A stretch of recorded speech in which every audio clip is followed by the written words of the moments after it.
Welcome to the live. If you are a Black screenwriter and you are looking to get into or move up in the industry, you're in the right place because that is what we are talking about today. And that is really what Black Screenwriter Alliance is all about. And that is our channel.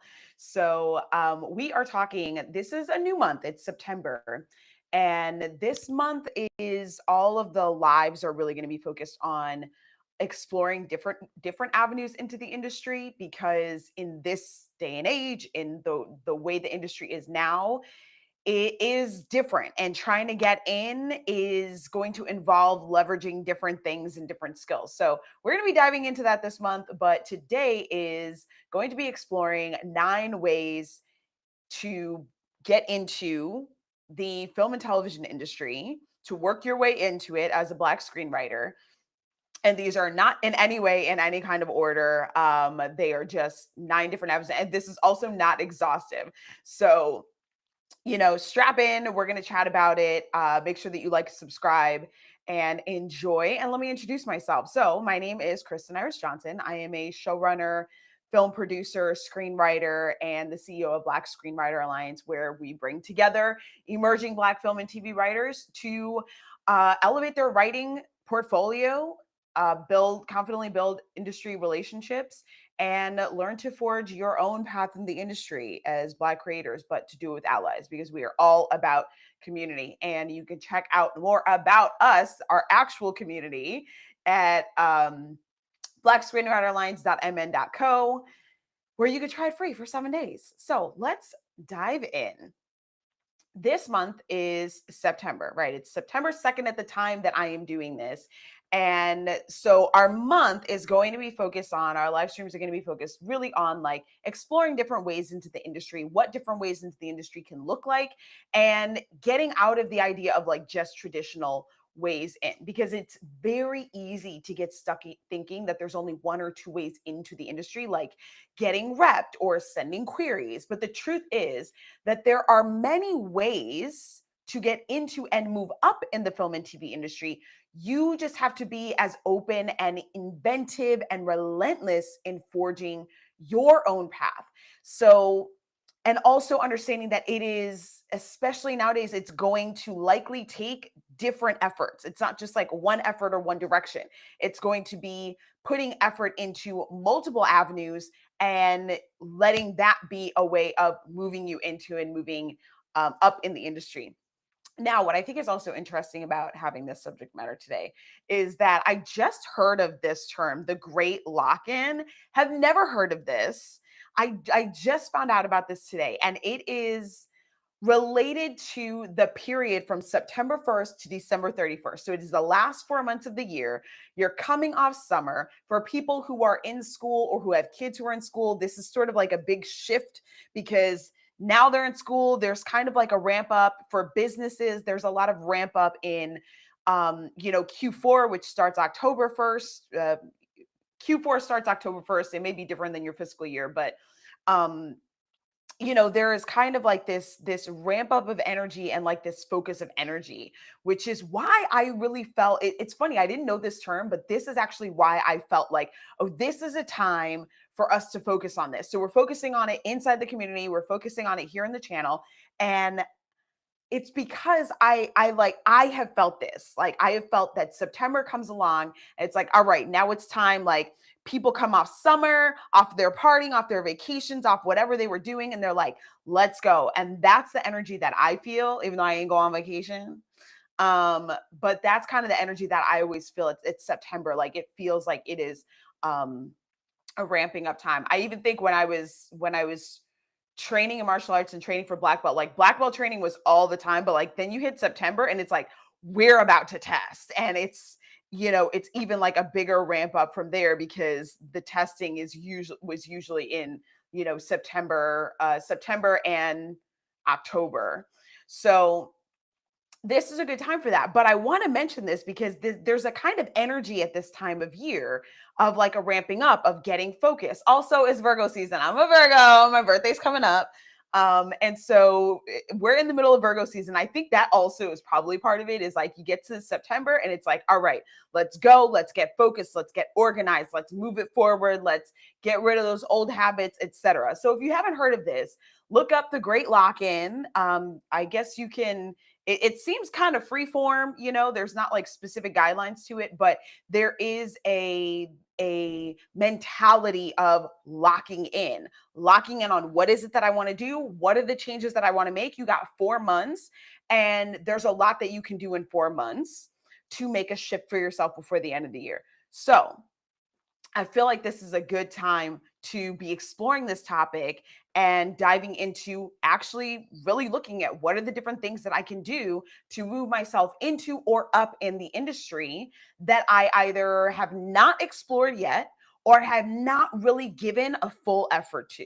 So let's dive in. And remember, there's the inside the box, and then there's also thinking outside the box, and a combination of the both. So the first thing I want to mention, which is like always, always, always so important, is building your network with genuine relationships. Okay, this is why we have Black Screenwriter Alliance as the community, because it is about building those genuine connections. It is about building relationships. It is about connecting with other creators to either collaborate, exchange support, exchange feedback, or opportunities, right? And in a non-transactional way, in a way of like, we are working together and we are rooting for each other and want to see each other rise. So building your network. Now, when I'm talking about that, yes, we have Black Screenwriter Alliance, of course, which is all about support. It's all about connection. But Black Screenwriter Alliance, to be honest, is full of Black screenwriters. There are so many other people that you can connect with: producers, directors, DPs, um, people in marketing. Like, there's just so many different people, and there are honestly probably people that that you don't even realize, or that you forgot, that you may not even realize how connected you really are to different people that have ties to the industry or are working in the industry.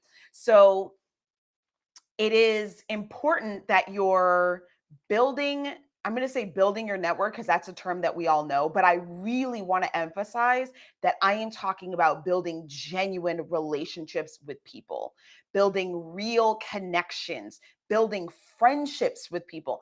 Everybody don't have to be your friend, but when you build friendships with people and you're not just coming to it from a transactional standpoint, or well, let me just send this to you and ask you to read it, or essentially some people, like, it can come off like you're asking them to do you a favor, like, hey, can you read this and let me know what you think, or give me feedback. If that person isn't, um if you're not sending it to that person as like, this is a person who could potentially buy or greenlight your project, and you're just asking them for feedback and you don't really know them well enough to do that, it's honestly rude. It's disrespectful because you're assuming that this person just has time. And that's a big ask to make of somebody that you don't know, to be like, hey, can you like read my whole script and give me feedback? Like, that's service. That is a service people charge for. That is a service I charge for. So if I'm not like in a writing group with you, like I have my writing group of friends where we may exchange work, which I do when I have like the capacity and the time for. If we're not in that group, then I charge a service, I charge a fee to read and give feedback, because that is an actual service that I provide. And so asking people to do things like that when you don't have that relationship, it it does not make you look good. So building relationships with people, you want to do, not just so you can ask people to do things, not like that, but because when you build relationships, opportunities open up. Right? When you build relationships, you may come across an opportunity that you're like, oh, I know somebody who's good for that. Somebody else might come across an opportunity and be like, oh, I know this person, and they might recommend you. This is one of the ways that you get jobs. All right. When reps, like managers, um, for example, we had a guest, Ashley Calloway, in our community, and she talked about that when she, like how people can get connected with her. She's like, I'm really looking for you to come through a referral. right? So that's one of the ways. It's not the only way she mentioned, but one of the ways she mentioned was if someone is referring you to her, then that is something where she'll give it more consideration, but she's not just necessarily like open to anybody just reaching out to her and saying like, "Hey, will you be my manager?" So again, relationship building is really important. Relationships are how you connect with people. They are how you are like, okay, well, I've got this project. I'm looking for somebody, like I'm looking for this kind of writer or this kind of director. It is how you actually get those recommendations from other people or how you get recommended for things by other people. All right. And it's also where you can then recommend people as well. So it is something that opens up a lot of opportunities and can open doors. So definitely focus on building those relationships and also think of the connections that you already have and build the relationships with the people you may already know. Maybe you don't know them that well. Maybe you're not very close, but you're like, "Oh, this person, I worked with them on this or I know them through this. Like, let me see how I can, be of service to them. Let me see how I can be helpful to them. Let me see how I can build a relationship with them." And then build a relationship with that person that you may already have in your orbit. You're just not that close to, because relationship building is key. That's why it's the first thing I wanted to mention. Again, these are not in order, but that is one that is super important. So I wanted to say it out the gate. Um, on the subject of building genuine relationships, collaborating with others on projects is also another way. So, for example, networking and building relationships does not always have to be up with people that are above you, like producers or, big name network people or whatever. It can be people that are at your level or just above your level. It can be people who, if you're new in the industry, um, it could be with other people who are newer, who are just getting started. Maybe you can collaborate with a local director that is just, like someone that you know or a friend. That is where you can build these collaborations where you can do work together. And then you are both like, you are all lifting each other up, right? Like you're all coming together to collaborate on this project. The writer is getting the writing in, the director is getting the directing in, the DP is getting the DPing in. Okay, you may have a producer, you may not, depends on how small your project is. You might have local actors, people that you may be friends with that have not, they're just kind of starting out and they're doing smaller things. These are people that you can bring together or work with if they are looking for someone that has a skill that you have. So, this is another way in that building relationships avenue. And offshoot of that is collaborating with other people on projects, because what that does is it helps you to strengthen those relationships, to build working relationships, to understand more about how to navigate those dynamics, but also it actually builds your portfolio because you are now completing work together. You have a project that is done, and that can be really great to show for what you can do. On the subject of building your portfolio, indie producing your own work, right? That is another way of moving into or up in the industry, is to produce your own work. Take charge of what you want to create and take charge of actually doing it yourself and getting it out there. Putting together a team, finding the right people for that team, finding the right people who have like the qualities or the skills, the knowledge that you are looking for, and bringing them together for this project that you are producing. So that is another way that you can do it. That is something that is also mentioned quite frequently when I'm listening, honestly, when I'm listening to podcasts and they're like, "Oh, what can writers do?" A lot of times people say, "Well, produce your own work or produce a short." Those are ways that again, they're not the only ways. This is one of the things I actually want to move us away from, is thinking that it's the only way. It's not, but it is certainly a way to get yourself out there, because you're creating something that you are then able to show for yourself, and that is what you want to be able to do. So indie producing your own work is that third one. All right, number 4 is screenplay competitions is another popular one. This, again, I'm going to put this in the category of people thinking that this is the only way that they can move forward in the industry. I'm not really sure why but for some reason it is. Now, screenplay competitions can be helpful if you are okay. Screenplay competitions can be helpful. The important thing to know though is that for it to really be effective, you really need to be placing in the prestigious screenplay competitions. Can I tell you what those are? Off the top of my head, no, because this is not the avenue that I pursued.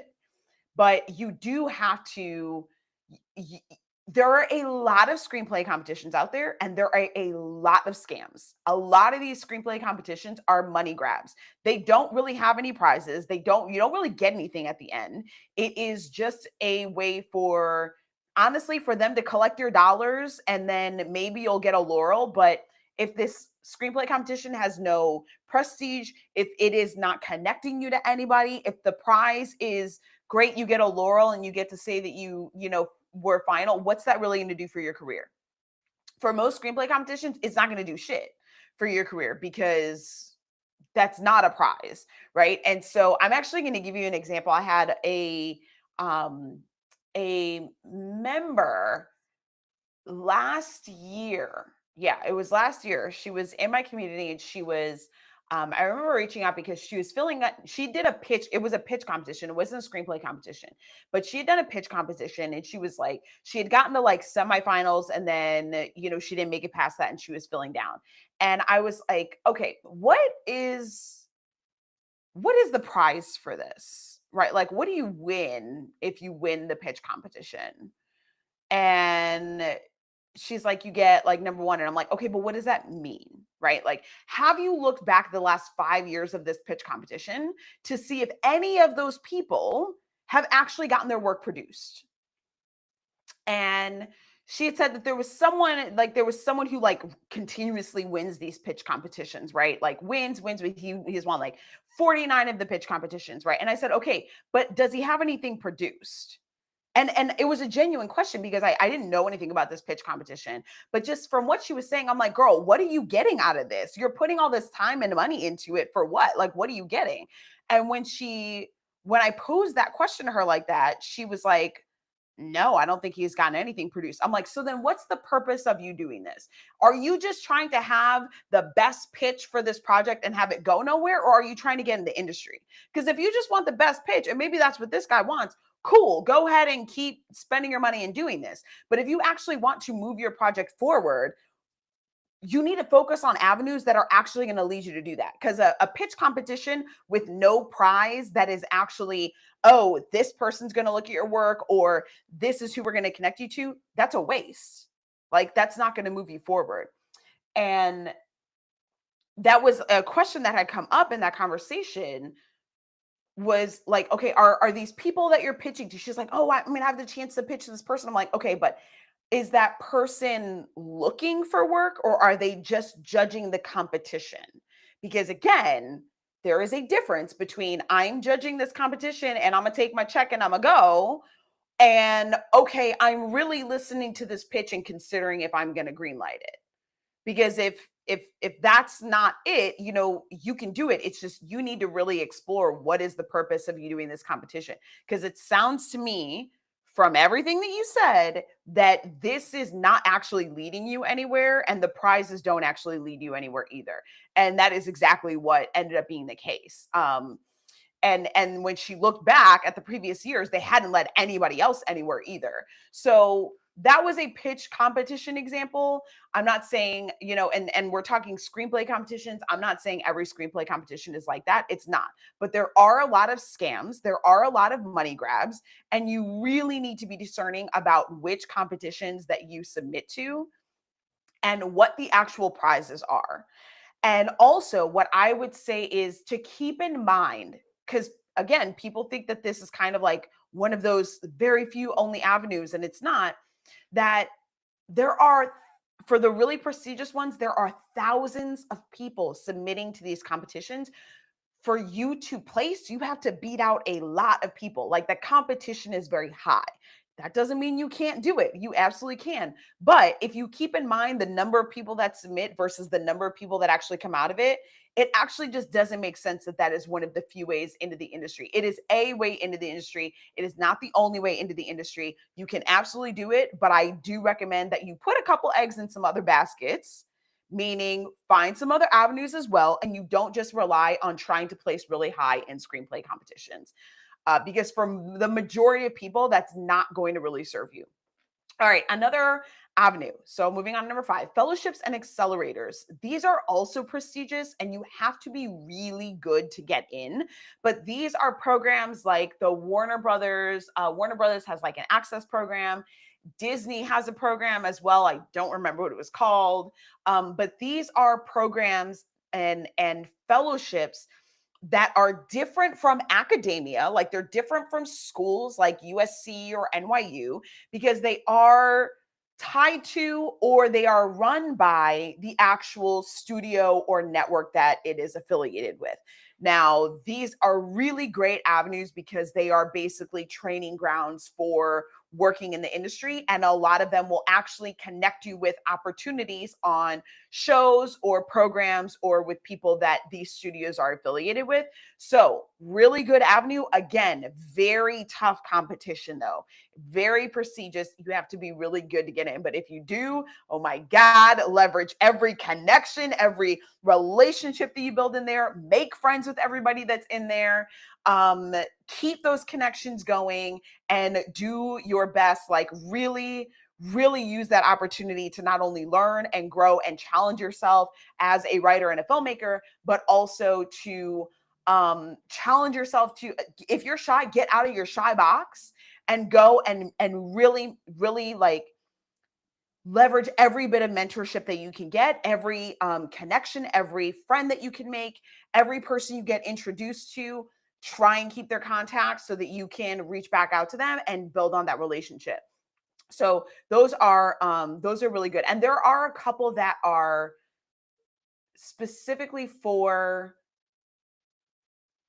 I'm not going to say specifically for Black people, but specifically for marginalized communities. So I believe mentorship matters. There is, Color Creative also has one. I just forgot what it's called. But Color Creative has I believe it's a year-long mentorship program. Mentorship Matters it's either a year or maybe it's 6 months. But there are some of these programs that are specific for elevating marginalized people in marginalized communities and creating pathways and education opportunities and access for people of marginalized communities like us. So definitely go and research those and, take advantage if that feels like an avenue for you. All right, 6, this is a super traditional one, is to get repped. All right. So here's the thing. Yes, getting repped is super helpful, right? It's helpful in terms of you have someone who has the connections to potentially get you opportunities. There are a lot of caveats to this. One, you have to have a portfolio and you have to have a really good portfolio. Okay. You have to get a portfolio. You have to have a portfolio to get repped. You have to have a portfolio for your rep to be able to do anything for you. The other thing is typically, traditionally speaking, for an agent, everybody goes to agent instead of manager or attorney because attorneys can also they also kind of land in that rep category. For agents, by and large, agents don't care to talk to you until you have already proven that you can make somebody money.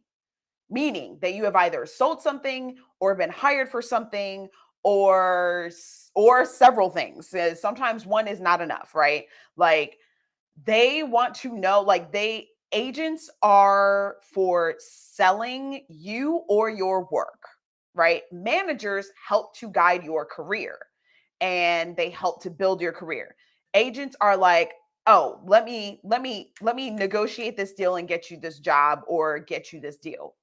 So for an agent, largely, by and large, they don't care to talk to you until you've already proven you can make somebody else money, because that lets them know, oh, this person's going to make me some money too.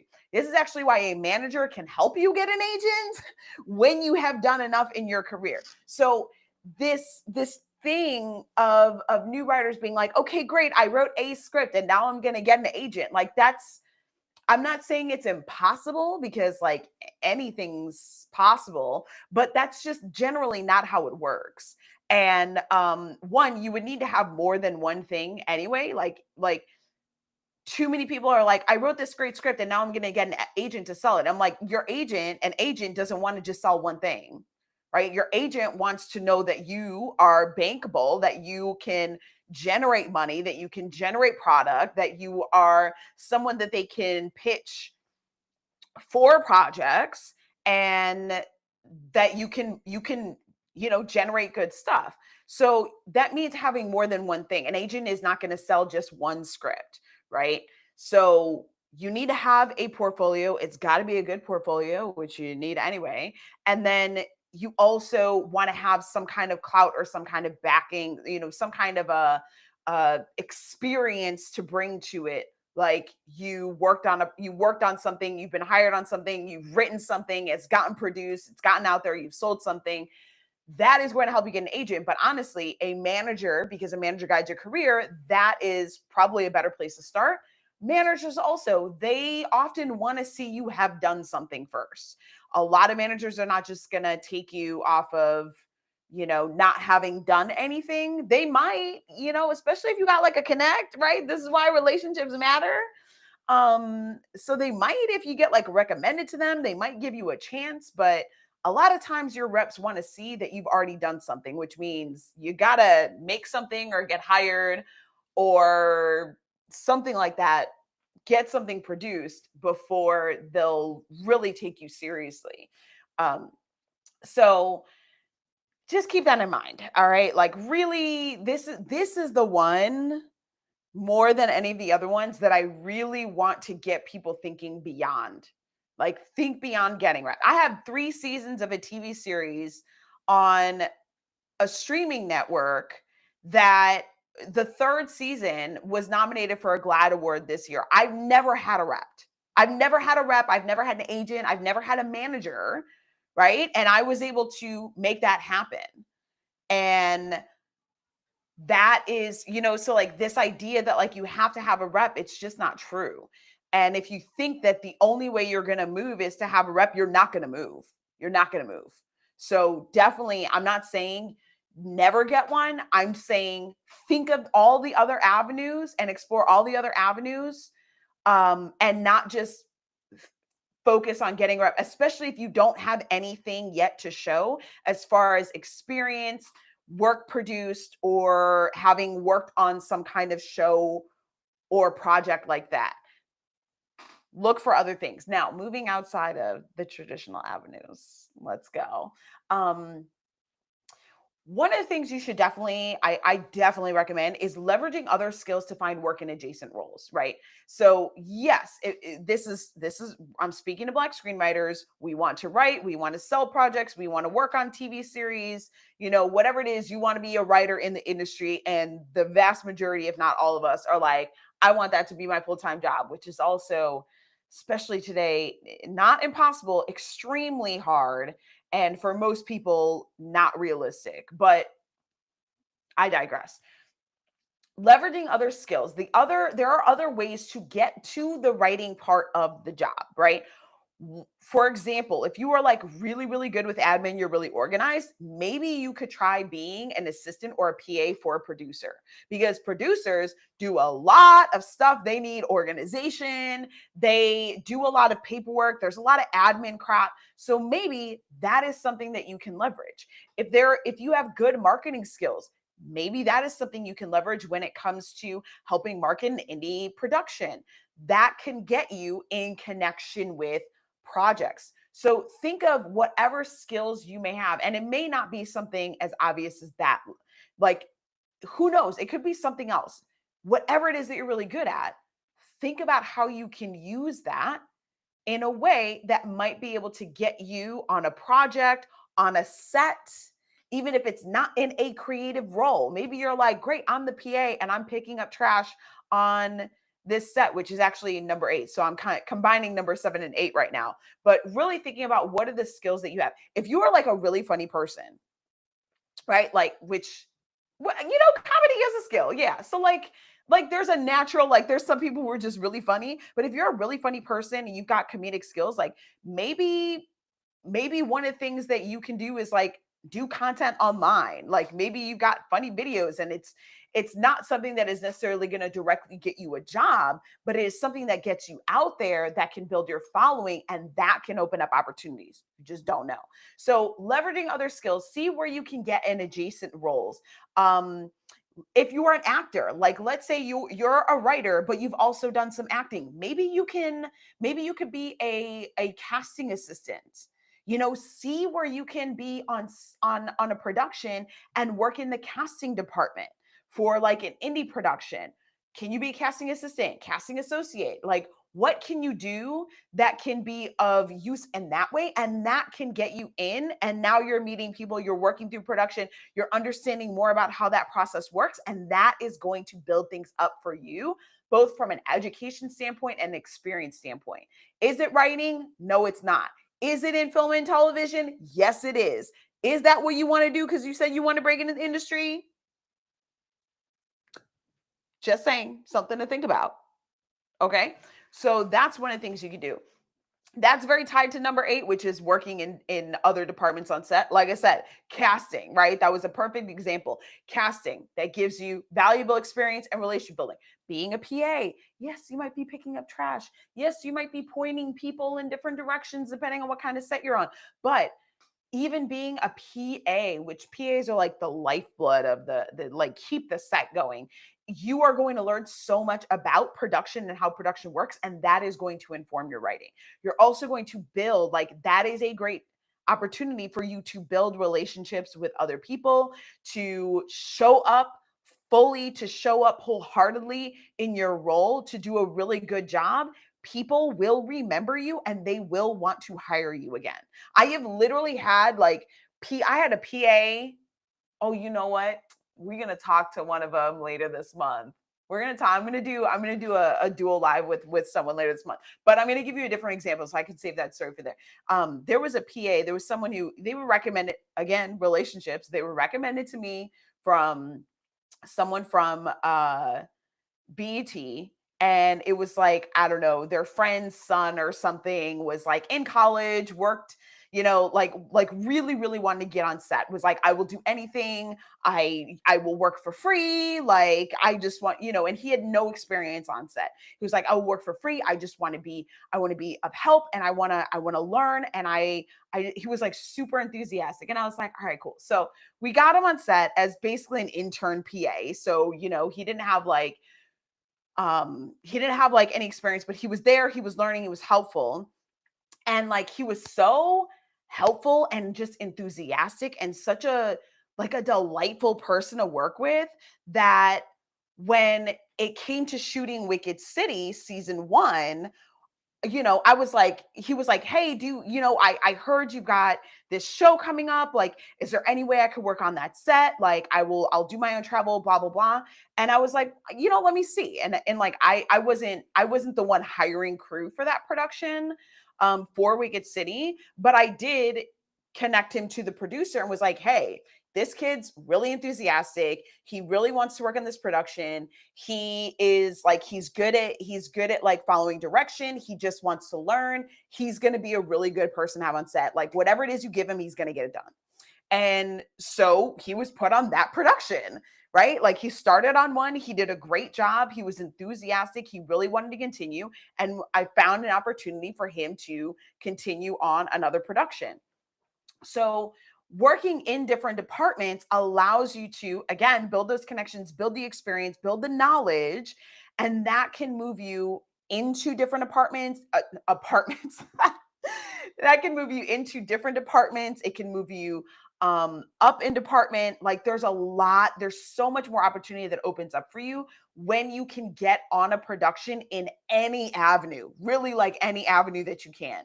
And also, so this one is about working in other departments on set. However, that doesn't just have to be on set. You could, depending on where you are, potentially work in departments at a network or at a studio or at a production company it just depends on where you are, how big I mean, well, studios are big, obviously, but like production companies are not necessarily big. Some of them are very small and indie, but it doesn't have to be necessarily in production. There are other avenues and other roles you can take at networks or studios or other places, or even companies that are adjacent to um being on set, like uh post houses, right? Post production, not on set, but I mean, some post people are on set for different reasons, but like post houses, working there or working at like equipment rental. There's just a lot of different things that you can do. So really think outside the box of other adjacent ways and places where you can work, where you can gain experience, gain knowledge, and build connections. All right. And then the last one that I'm going to mention here is also building an online brand, like where you share your voice and your perspective, either explicitly, like talking to, or by creating, you can create your own narrative content on social media, on YouTube, um, on Patreon, if you want to do something that is like on another platform. There's a lot of Substack out there right now. I'm not on Substack. I don't totally know how that works, but there are a lot of different avenues where you can build an online brand for yourself as a writer. And that can also be really helpful because it's a way of building a following, and like all these studios and things, like they like a following. It's a way of building a following. It is a way of sharing your voice and your perspective, which is a way of letting people know what do they get when they get you. Like what is the perspective that you have? What is the view that you have? What are the values that you have? People are going to be able to see that through your content, and that can lead to potential opportunities. Like someone, for example, if you are saying, um, if you are really like an advocate for LGBTQ voices, right? That could, and you're building your brand and you're building your presence online, somebody might find your content or be sent your content, right? If they're like, I'm looking for somebody like this, someone might send your content and be like, hey, have you checked this person out? They're a huge advocate for LGBTQ voices. So, for example, let's say I'm running a writer's room and I'm like, okay, I really want to have um a queer writer who can speak to blah blah blah experience. I mean, I am a queer writer, but like just go with me here. Let's say that's something that I'm looking for, and somebody has been like advocating, they've been like sharing their voice, sharing their perspective, and someone sends them to me. They're like, "Hey, you're looking for this in your writer's room? Have you checked this person out? They're also a writer, but these are the things they talk about online, so they may have the experience that you're looking for." And now this person that I don't know, it maybe came to me through recommendation, but would only have happened because they were putting that content up. Or maybe I came across their content, or maybe I was already following them and I'm like, oh, I'm looking for a writer. I'm like, oh, this person, I see them talking about this all the time. I would love to talk to them more and see if maybe they're a right fit, because they are making their perspective heard, even if it's not through their film or TV content. So that building of an online brand can be really powerful because it gives people the sense of who you are. Again, a brand is like, let's just be real. A brand is a brand. A brand is not necessarily who a person is. But good brand building is built on authenticity. And it's not that your brand is all of the things that you are, but a brand, honestly, it presents an image. Like I said, the best brands are built through authenticity. So, like showing who you really are, not like who you think you're supposed to be, or putting up a front or things like that. That can open up opportunities. Because believe me, if you're putting up a brand and you're putting up an image of who you are, and that does not match who you are, people are going to find that out real quick when they start working with you. They will find out really quick. It is really hard to keep that up and keep that going. So, coming from a place of authenticity, coming from a place of being genuine, you can build your online brand by sharing your voice, sharing your perspective, and that can open up opportunities. and give people like a sense of who you are, what you stand for, and if they want to work with you. And that can be something where you that can here's how I actually want to phrase this. That can be a really powerful way of attracting the right people to you, the right kinds of people that will want to work with you and that you may want to work with them. Not everybody, like you still have to be discerning. But what I have found is that by being authentic about what I'm saying and being honest about what I'm saying and what I'm sharing, that, so for example, yeah, I'm going to give you this example. Okay, I'm autistic, which I am not shy about, right? Because I think it is important for people to know. I think it's important for Black creators who are autistic to know that yes, you can be autistic and you can still do this. I think it helps to destigmatize autism, and it's also a way for me that if people are working with me that they already know. I mean, they may already know, but like when I am upfront about it, they know that this is like my brain. My brain is an autistic brain. And then I'm able to come to it and come to collaborations and projects with this is how I work, this is how my brain operates, this is what you get. So taking that aside, on the reason that I share it, I had a friend who was like, hey, you know like your website, just saying you may not want to be so upfront about being autistic because some people don't know how to handle that and they don't really know what that means. And I was like, I hear you. But for me, because I am operating in a creative capacity, if you can't handle me being autistic, we're not going to work well together. It doesn't matter if I hide it or if I don't. And if I hide it, it's going to continue to stress my nervous system because I'm trying to perform normalcy the way that other people want me to instead of operating the way that I actually need to, which is where my creative brilliance will actually be able to flourish and come out. So for me, I was like, it's not a good idea for me to hide it because if you can't handle this, we're not going to work together. And this is going to actually honestly kind of help weed people out. Um, Whereas if I hide it, I might be getting people coming to me who want me to kind of be a certain way in how I work or how I show up creatively. That is just not going to work. That causes friction, and that can just come from maybe someone's coming to me, they don't know that happens. Some people don't know that I am, but I'm not going to hide it. I am authentic and I'm honest about it because that is part of my very real experience as a creative, as a showrunner, as a producer, as a writer, and as a baby CEO that I am. Um, and so in being honest about that, sharing that also puts me in the position of being able to, like I said, destigmatize, being able to share what this experience is like, letting other people know that there might be somebody out there who's like, oh, we need, like, I want to talk to this person because she's loudly loud about being autistic and we have an autistic character and we want to be able to write that with authenticity. Somebody may come to me for that.